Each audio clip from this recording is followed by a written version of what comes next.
Jana Alhamisi Juni 11 dunia imeshuhudia ufunguzi mkubwa wa michuano ya kombe la dunia ambako mchezo wa ufunguzi umefanyika pale Mexico katika dimba la Estadio Azteca, uwanja ambao upo katika jiji la Mexico. Mexico inakuwa ni nchi ya kwanza kuandaa michuano ya kombe la dunia mara tatu: mwaka 1970, mwaka 1986 na mwaka 2026, ambako uwanja wa Estadio Azteca umeturudisha miaka ya 1986.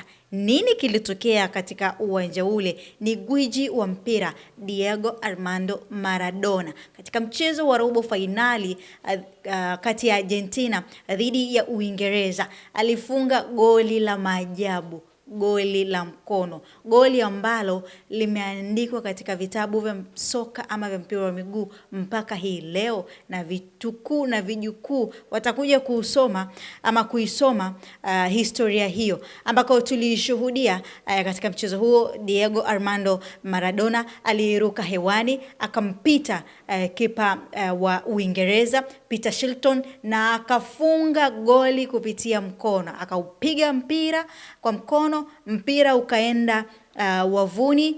Mwamuzi akasema ni goli. Mwamuzi hakuona lile tukio. Baada ya mechi ama baada ya tukio lile, Diego Armando Maradona aliita goli lile kama goli la mkono wa Mungu.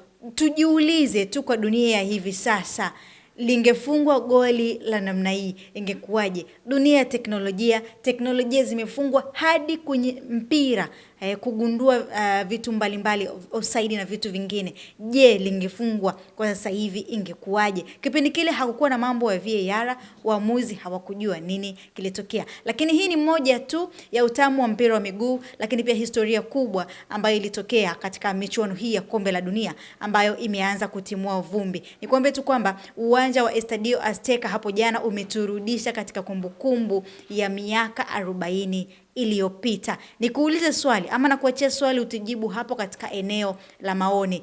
Unadhani timu gani inaweza kupata ubingwa katika michuano ya safari hii?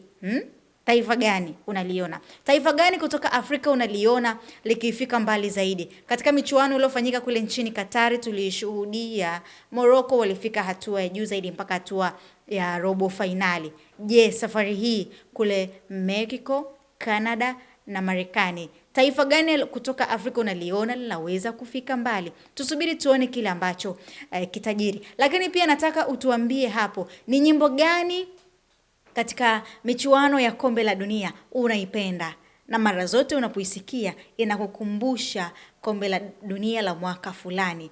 Mimi binafsi ni Waka Waka ya Shakira mwaka 2010 pale South Africa.